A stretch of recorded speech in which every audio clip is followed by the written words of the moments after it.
Hi everyone and welcome back to the Expo Factor. I'm Lee Ali, your host, and today's episode is all about mastering the art of breaking the ice at networking events. I'm joined by the brilliant Shideh Doerr, founder and chief magician officer of Jabberyak, a platform that's transforming how people connect at events through personalized icebreakers and creative engagement tools. In this conversation, we explore the common challenges that attendees and exhibitors face when it comes to saying hello, the vital role of exhibition organizers in creating the right environments for engagement, and how we can move beyond transactional and traditional formats of networking to build genuine, lasting human connections. Now, if you've ever felt the pressure of a networking event or wondered how to make those first moments more comfortable and authentic, this episode is packed with inspiration and practical strategies. So let's dive in and say hello to Shideh.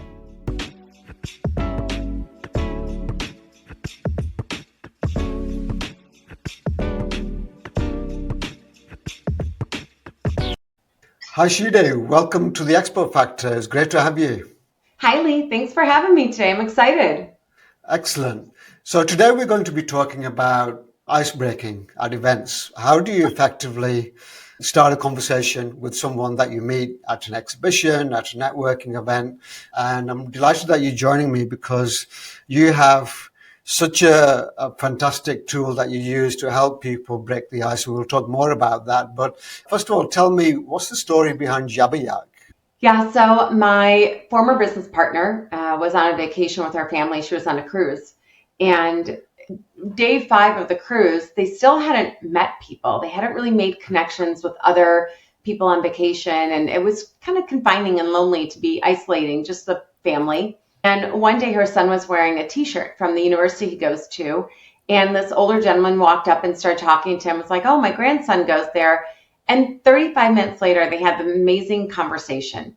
Well, in the duration of the following 3 days of the cruise, every time they saw each other, they'd stop, they'd talk.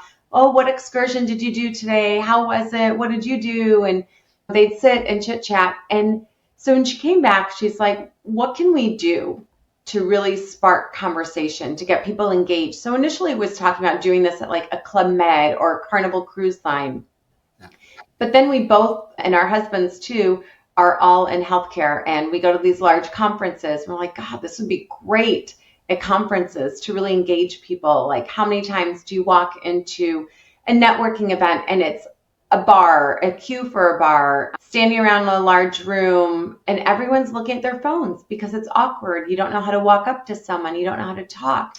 So, and part of it is I'm Persian. We're a culture that's very hospitable, that's all about engagement and connection and warmth. And I think that kind of spills over with Jabberyak. It's a passion that I think every team member of Jabberyak has, is of being the wing person, if you will, to just really get people engaged. I like to say we're networking ambassadors.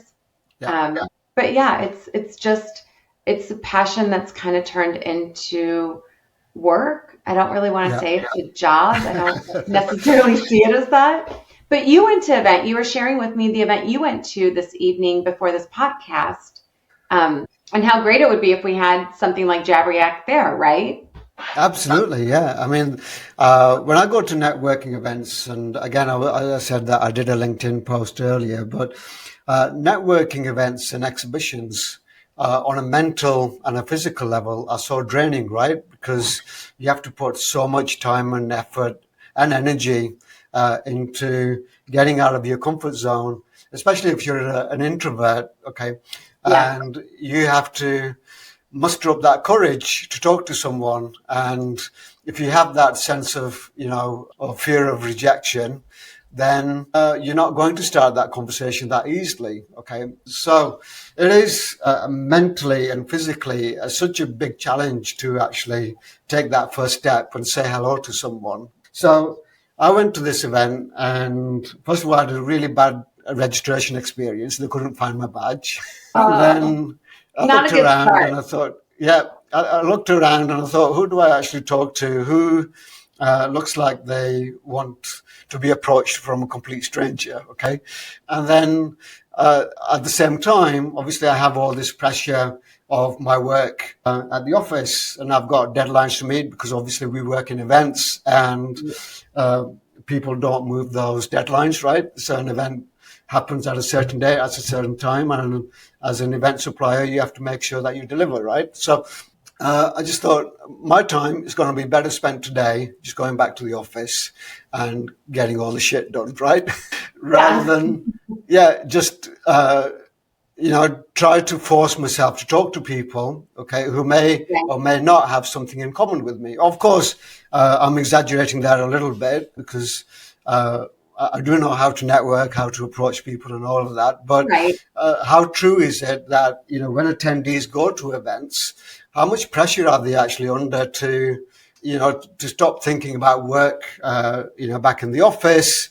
They have so much negative energy about the travel that they've just experienced, and there's so Right. much going on up here that to then get themselves out of that frame of mind to say, right, I'm present, I'm going to go and talk to someone and make that into a great experience. And what do event organizers do? They put everything in the way. Okay.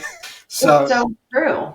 yeah, It's true. I yeah, mean, I'm an extroverted introvert, and I say yeah, that, and people don't believe me. But going to an event, it takes so much energy before I yeah, even get there yeah, to mentally get myself prepared for it, right? And yeah, I'm the CEO of yeah, Jabberyak. I mean, this is yeah, what I do for a living, but still, like, I think the thing is, I understand the angst because I live it. I live it yeah, all the time. And yeah, once I'm there, I can shine and I can do it and I flourish. I'm like a flower that's blossoming, right?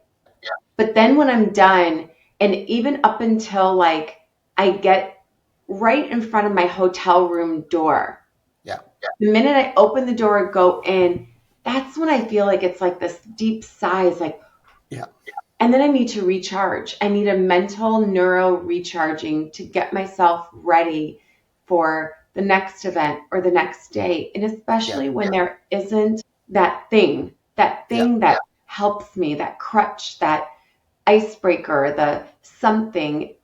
I scan a room when I walk in, right? Like, yeah, how to network. You go in, you yeah, scan the room, you try and find something that you can spark a conversation. As a woman going up to a man, you don't want them to think that you're trying to hit on them, yeah, right? And sometimes you'll go up to people, they're clicky, they're talking, and you try and go up and talk to them, and they kind of look at you like we're in the middle of a conversation. It's awkward. I try and find those people who are sitting by themselves, yeah, glued to their phones, to spark a conversation, because I feel like they're probably feeling like I am, yeah, but for me, I can push through it. yeah, And then you see them light up, yeah. right? You see like this, they put the phone down and they smile and the eye contact, and then they have conversation. And sometimes those are my most favorite conversations ever. Oh, absolutely, absolutely. It's amazing. If you don't ask, you don't know who they are, Yeah. and you might never go on that journey. It's like for me, it's always like an odyssey, okay? Because where does that hello actually lead to? Okay, Right. and obviously events has been my world for the last 18 years, and the whole my business started as a result of a conversation as well. Okay, similar to yourself, Oh, but mine was at a trade show. So so if I actually, or if the other person who was actually at a trade show booth hadn't initiated the conversation with me, I wouldn't actually be sat here today, 18 years later, having, delivered so many activations at, exhibitions. So saying that hello is literally life changing, right? it is. It is, because you don't know. I mean, some of my closest friends from the industry I have met because of a real human connection that we've made. Yeah, And I've met so many people through my years, but the interactions sometimes aren't, they're not a long term. It's like you see them next time, hey, how are you? But when you make that connection with someone, it's like there's hugs. It's like, hey, how did your son do at his baseball game? The last time we talked, they were in the state championships. Like, what's going on with that? And it's a long term relationship. It's yeah, a long term one. And you feel like you're building your community yeah, tribe. yeah, Sometimes over time, it makes going to these things so much more feasible, so much Yeah. more manageable and approachable, because you know that when you're walking in, you're finding members of your tribe or your community that you have built this bond with and this Yeah. relationship with.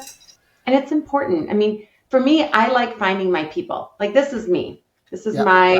my seven interests of who I am, Yeah. right? And I love when I can go to an event and find people that I have shared interests with and really make that connection with them. Oh, absolutely. And I saw from your badge that we actually have three interests in common already. Well, probably four, actually. I've got Okay. music, traveling, walking, and Sudoku. Oh, okay. Okay, so I'm going to ask you, what kind of music, what genre are you into? I'm into my 80s. So the 80s was my era. So, obviously are big people that know me. I'm a big Bruce Springsteen fan. Okay. For the Red Hot Chili Peppers. We've Oh, got yeah, the, yeah, yeah. yeah. Yeah, We've yeah. got the Eagles. We've got Fleetwood Mac. We've got, even the worst tacky 80s kind of music. It's still good.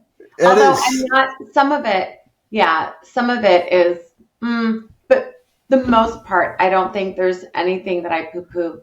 So we met in Vegas at Yeah. IMAX through Clubici. Yeah. Did you have the chance to go to the Sphere when you were there? I did. Yeah. I actually went the year before. Okay. And so I went to see U2 Oh, at the nice. Sphere. Okay, so I So, may one up you on that one. right. Okay. We went with our kids for spring break, or no, fall break. It was right after IMAX. They came and joined me after Yeah. IMAX, and we went to the Sphere for the first time, and we got to see the Eagles perform. Wow. Oh, that's Yeah, great. amazing, Yeah. And amazing. yeah, they came to Manchester as well, and I saw them. I got to see them live in Manchester, and that was amazing. But obviously, the Co-op Arena here in Manchester is not on the same level as the Sophia. It was But amazing.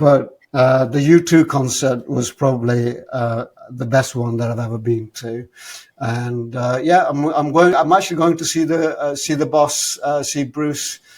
Next month, actually, he's coming to Manchester for a sustained concert series. I think he's doing four in Liverpool, three in Manchester.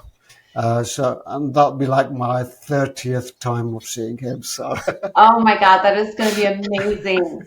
But I think I shared with you, if we ever were to come and see him in the UK, we would come to the Liverpool, but I'm not sure we would be allowed to come to Manchester. yeah.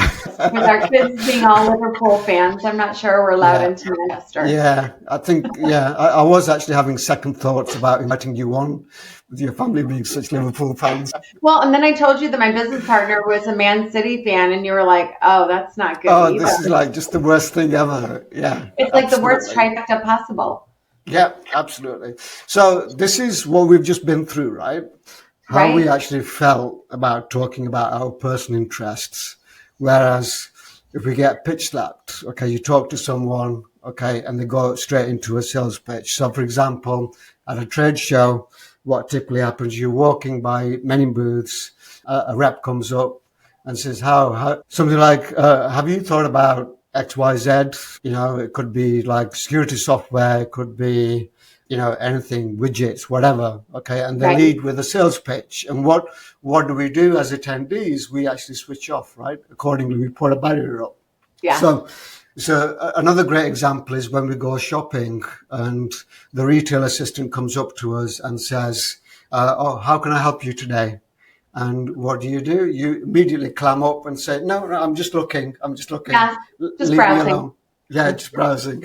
So, and this is where breaking the ice is very, very important. And okay, let's break this down into the scientific parts. Okay, so Yeah. why is breaking the ice important, and what are the barriers that we need to actually get through? Okay, and why does breaking the ice really matter? So, what we have learned, we've worked with social psychologists and neuroscientists to really hone in on the most effective way to build relationships to ultimately network, right? Yeah, But it's also to feel that, from a mental health standpoint, that sense of connection, that human connection that we're also hungry for. Yeah.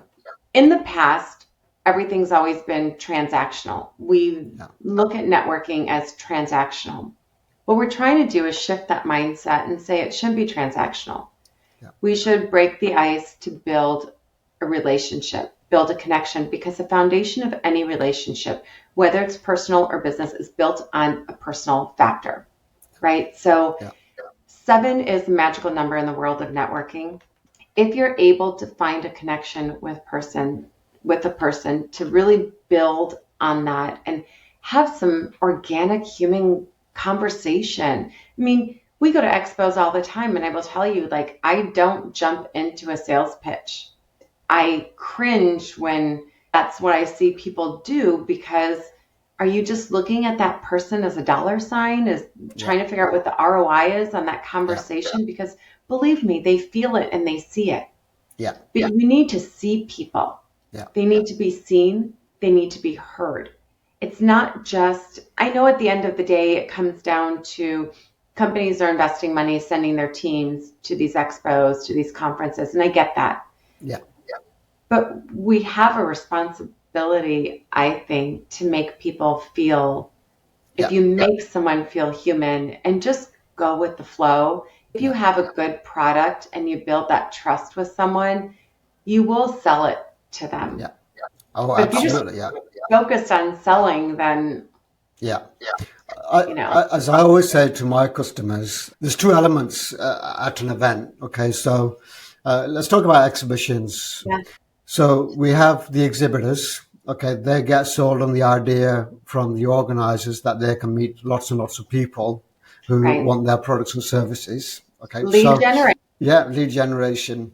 So the exhibitors are all about selling. And then the attendees are sold on the concept by the organizers to say, you're going to learn a lot.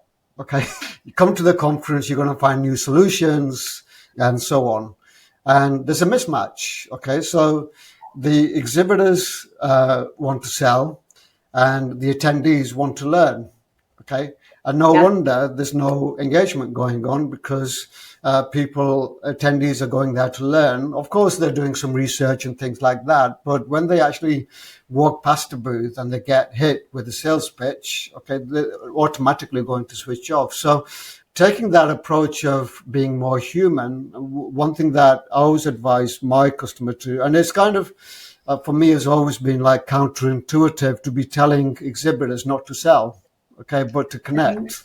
Okay, so first thing I do is like, can your booth staff hold a conversation that is not about business for the first 5 minutes? Yes. And that is where the difference is made. Okay, between connecting with someone or losing them straight away. Yeah. Right. Yeah. So it's kind of what I liked about your tool is that it's such a brilliant, natural way of actually seeing somebody's interest, okay, that you can actually make a remark on it. Okay. So, I mean, typically now what we do is we ask the booth staff to pick something. Okay. It may be like a toy, like a freebie giveaway that they're actually holding. Okay. So use something that, kind of breaks their trance, if you like, because, people at events, they are actually in a trance, right? Because they've traveled so far. They've got the worries of their work on their mind, like I was describing before. And then they have all these experiences with, with registration and things like that. So really, they're not actually in the right frame of mind to actually be approached by someone. Okay. And if you want to approach that person, you have to think of a tactic that will actually get through, arouse curiosity, and make them stop and say, what just happened? Okay. I need to talk to this person. Okay. So that's the difference, because if you've been pitch slapped, okay, your body is automatically going to respond to that. Say, no, I'm not interested. Thank you very much. And you'll go on your way. Whereas someone pays you a compliment or they say, tell me a bit more about your walking. What do you enjoy about it? Right. What are you going to do? Because it's a Yeah. natural response, and your mind is going to go, "Oh, I wasn't really expecting that." Now I've I got mean, to answer. it's Yeah, like you want to learn about it's conversation is a two-way street, yeah, right? yeah, So, like you said, when you're pitch slapping someone, it's a monologue, yeah, right? You want to ask about them. You want to learn about them, who they are. Yeah, you want to learn about maybe what their events are and things, but first get to know them. I mean, how many times have you been in these expo halls and people have, for instance, like a champagne bar or yeah, ice cream from their city or their region or whatever the thing is. They're giving away perfume. You can make yeah, your own scent. yeah, And there's a queue for it, right? yeah, No one's walking up to them. yeah, No one's engaging with them. yeah, And if they are, they're trying to sell them something versus trying to build a relationship and trust and a yeah, conversation. yeah. They don't know how. And giving away free hand sanitizer and pens and Doesn't. notepads, Yeah, yeah. It doesn't. it's a myth. Yeah, And then you spend thousands and thousands of dollars on or ice cream. Well, now every booth and their mother is giving away something sweet to eat or alcohol. I mean, we're not trying to make these attendees drunk. That's not going to help them buy your product, yeah, you know? yeah. I mean, we've discussed that in the past, where a lot of exhibitors are spending money on trivial things that don't actually help them connect with their audience. Okay, so Yeah, you have, and this is one thing I've always been critical about exhibitions, is that they spend thousands and thousands of dollars on things like video walls and flower arrangements and giveaways and all of these fancy interactive gaming machines and things like that, but what about actually spending money on the stuff that actually counts, that brings you and your audience together? Okay, so you gave the example of the hospitality areas, and one thing that has always worked really well in terms of generating crowds is the coffee machine. Okay, and you always find, especially at medical shows, for some reason, people actually, you know, queuing up for the coffee, but like you said, there's no one actually approaching them. And that's a brilliant opportunity to yeah, talk about people's love of coffee, okay? Break right. the ice with them about coffee and start that conversation. And by the time they've actually got their cup of coffee, you've actually set up the conversation and they've actually said, "Oh, tell me more. I'm, intrigued to talk to you a bit more." And that doesn't really happen. So if you could actually have 3 tips for an event organizer that is doing a networking event or they're actually planning an exhibition in terms of how to successfully engage on a deeper level with their target audience, what would they be? I would say give them a tool that helps them. Give Yeah, them something, an, an engaging activity to yeah, really get them included and yeah, including, right? yeah, Whether it's a Jabberyak button, whether it's different colored something, there's so many different ways and ideas out there in terms of doing something to help people. yeah, Turn down the music. Please turn down the music. yeah, You know, let's not do that. Let's remember that as much money as we're spending on the networking, and I've put together large events myself. So I have done this. So it's not just me being a supplier saying it, having never produced events before, but yeah, you can't spend all this money on a venue, alcohol, food, loud entertainment, and not realize that you need to spend some money on the engagement piece of it. yeah, There needs to be, we said this earlier, we were talking, I said there needs to be a yeah, line item for engagement. And yeah, we've forgotten that. We think yeah, because we're hosting an opening night reception or networking event, that is our engagement. And that's not. It's a one time thing. And what if someone doesn't come to that event? What yeah, if they're not a drinker? They don't want to go to a bar or it's too loud or physically they're not as mobile. So they think moving through the multiple levels of that nightclub in Vegas is too yeah, much. Like, what if you spent a little money on something that would help them throughout the event? yeah, Right? And get a yeah, sponsor to sponsor it. I yeah, mean, you have all these sponsorship packages for their name on banners and on your website and sponsoring, the happy hour, the networking event, the breakfast, the t-shirts, the badges. Get someone to sponsor the engagement and have it be throughout the entire duration of the conference and expo. Yeah. And have it be something where we don't, I'm giving you a lot of tips, and so I know you said 3, and I think I've passed that, but I will tell you my one thing that I've really pushed on with this industry too is our name badges. Yeah. That is a problem in engagement and networking because Yeah. suppliers see other suppliers and they don't want to walk up to them. Yeah. And planners see a supplier coming towards them and they want to run the other way. Yeah. Where you never know when you just see someone as a human, as a person, and you make that connection with them, you never know where it may lead. They may never do business together, but maybe Mary knows a couple people she can send David's way and vice versa. But had they never made that connection and built that relationship and that foundation of trust? Yeah. So that's where I say you can't be transactional in that. So I know I threw a lot out there, and hopefully it's food for thought for people to really think outside the box, not to forget your exhibitors and your sponsors when you're talking about networking. Is there anything that has actually stood out for you in terms of an event that you've actually been to where you thought, these guys have got it absolutely spot on? Well, my answer is going to be they do a Jabberyak activation. I mean, there isn't, outside of that. Outside, I've seen them try. Yeah. I don't know that I have really, and I hate to say this, and I am biased, but really if I try and take my bias hat off, I don't think I have really been to an event that has really hit the mark on engagement and networking. I mean, the closest one I can come to, there was an event we went to and they had activities. One was wine tasting, one was hiking, and one was rafting. Yeah. And you could pick which activity you wanted to go.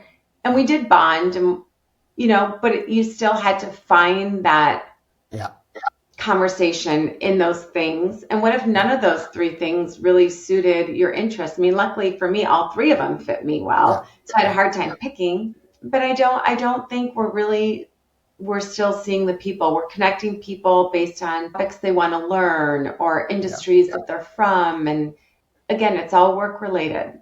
Yeah. It's not personal. So it's not personal. Yeah. No, and I think Freeman Group has done a great job with their research, showing what people are wanting, what they're looking for when they're going to events. Yeah. But we still haven't seen them try and find a way to implement that. Yeah. So how do we actually educate those event planners and event organizers out there to say it's got to be people first and connection first, and then the rest can actually follow? Because it seems that everybody is so intent on looking after their budgets, and getting the shiny things right first, as we said earlier. So how do we make that mind shift, if you like? I think we need to do a little bit of value engineering when we're doing events, right? Yeah. We need to really look at things and how can we get the biggest bang for our buck? How can we still have a program with F&B, even though costs have gone up 35%, and still incorporate all these things? Well, let's get a little creative. How many times do you offer a boxed lunch and there's so many boxed lunches left because people don't want the boxed lunch. So really, how much money did you just leave on the table? Yeah. Let's value engineer this a little bit better so that there is more money in the budget. And I think too, it's a short-term play. Just like with networking, trying to see someone as transactional, it's a short-term play. Yeah. If you do engagement right and you spend money, and you don't have to spend, $50,000 to $100,000 even, it doesn't cost much. Yeah. If you spend an additional $5,000 to $15,000 on this event and the engagement, you knocked it out of the park and you did it differently and it was genuine and organic and people really loved it. Well, guess what? Your ratings will be better. People are going to talk about it more. They're like, hey, did you ever go to X, Y, and Z conference? Oh my God, I went. It was amazing. I met all these great people. It was so much fun. You have to go. And guess what? Your attendance next year may go up. Your sponsorship dollars will increase. The exhibitors, you're not having to go out there and chase after them. They're going to come to you. So guess what? Now your budget, you've just made so much more revenue. Yeah. So It's there if you can see it. And I think Yeah, maybe part of educating them is having them understand the strategy in terms of the long-term play of growth. absolutely. Yeah. Oh, absolutely. I wonder, one of the things I always say to exhibitors is what would actually happen if you took out all of the shiny stuff and just had a very basic booth, even a blank booth, but you actually trained your people on how to break the ice, okay, how to connect with people. What would the difference be in results? I think you would be amazed Yeah, that they would actually be better. yeah, We don't go to trade shows with huge exhibit, fancy stuff, shiny stuff, and I think we do pretty well. What we do is we take human connection with us, and yeah, every intern is a yeah, human being, and we yeah, see them, we hear them, we listen to them, we get to know them, and firsthand, I can tell you it works. If anyone's seen our booth, it's a table, a backdrop, it's got lights, it comes in a big bin. yeah, I can put it up by myself in a matter of 30 minutes yeah, and take it down in yeah, 20. yeah, It's who you have, it's your people yeah, to people. yeah. People People buy from connect to people, right? people. As Yep. I always say, they don't buy from the big video walls. They don't buy from the flowers. They don't buy from the fancy hospitality bar that you actually have. People buy from people. So investing in your people, finding out that, giving them the skills to be able to break the ice, ask the right questions, and most importantly, listen. Okay, Yeah. and all that starts with a hello and how you actually start that hello. And so I'm going to, just finish off the conversation by saying, what's the best conversation starter? What's the best breaking the ice question that you ever actually had? Okay, so the one that I love the most is what is the weirdest food combination you've ever had? Oh, that's a And I good will one. randomly go up and ask one. And do you want to hear I have two answers to that one. Do you want to hear them? Go for it. One of them was a lady said she had ostrich. Ostrich. Ostrich. I didn't even Yeah, know that you could eat ostrich, yeah, but ostrich. yeah. There is Another ostrich one meat was, available. Yeah, yeah, in Canada, I was at a conference. I won't name the conference. And I asked this question to someone, and they said, obviously bread, mayonnaise, mustard, peanut butter, and bananas. Now, everything could go together, right? The peanut butter, even mayonnaise is kind of like a butter and bananas, but mustard? yeah, Mustard. I looked at him and I was like, do you sometimes put pickles in there too? yeah. And he goes, I haven't tried that. And I was like, Maybe is you this thought, something you yeah, eat on a regular basis? He goes, it's weird, but it surprisingly is really good. And yeah, 3 years later, have not brought myself to try it. I am curious, but not yeah. curious enough to try. Yeah, but the question I have is, what kind of mustard was it? Was it English? Was it French? I'm not sure, but are you wanting to try it now, Lee? And if No. you do try it, you need to tell me if it's really good Okay. because I haven't, I've mentioned this to so many people and not one person has wanted to try it, but I am curious, for someone to try it. It should be a challenge. That's Yeah. maybe my next booth will have that. Yeah. Maybe in my next booth, instead of like those tea sandwiches, maybe my tea Yeah. sandwiches will be mayonnaise, peanut butter, banana, and mustard. And I will Yeah. challenge people to try it. Try it. Brilliant. What a brilliant engagement idea. I'm not sure if it really is or not, but it's brilliant in terms of engaging, but it's not brilliant for the poor person who has to try it. No, no, no, no, no. But I mean, the key thing there is you've ticked off all the boxes for the five senses, Yes, right? that's true. That's true. Yeah. Brilliant. So maybe I'll throw that one out there to some of our clients, maybe see if they'll actually try it. You're more than welcome to. I give it to you. You can have that one. The only thing I ask is I would love to hear what the results are and maybe some video footage of people actually Yeah, eating. I would love to see the facial reactions of their senses as they're getting that yeah. mustard, peanut butter, mayonnaise, banana all mixed in there together. Yeah. Oh, wow. That sounds like a bad nightmare. All right. Shideh, that was an amazing conversation. Thank you so much for your time. I really appreciate it. And looking forward to collaborating with Jabberyak and bringing it out to the masses. And thank you for all you're doing to connect humans together. Thank you, Lee. Thanks for the conversation. It's always so much fun talking to you. Love it. Great. Have a great day. Bye. You too. Bye bye.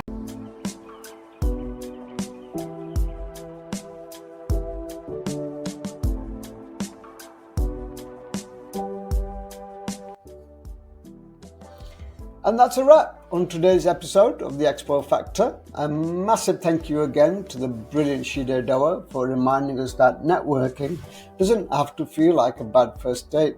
It can actually be fun, meaningful, and yes, even life-changing.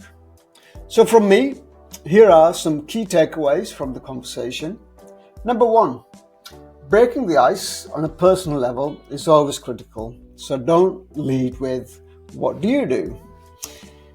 If your event sounds like a nightclub at 2 a.m., maybe turn the music down a notch and let the attendees talk to each other and listen to each other. Number 3, people buy from people, not from shiny booths, video walls, or elevator pitches. So please invest in communication training for your people when you prepare for events. Number 4, create facilitated and interactive environments where attendees can connect easily over a shared experience or a mutual interest. And remember, even if you are an introvert, sometimes the bravest thing that you can do is say hello. You never know where it might lead. If you've enjoyed today's episode, don't be shy. Hit that follow button, leave us a review, and share this with a friend who needs a little nudge to work the room at the next event. Until next time, please stay human, keep it real, and most importantly, don't forget to break the ice and say hello to that stranger next to you.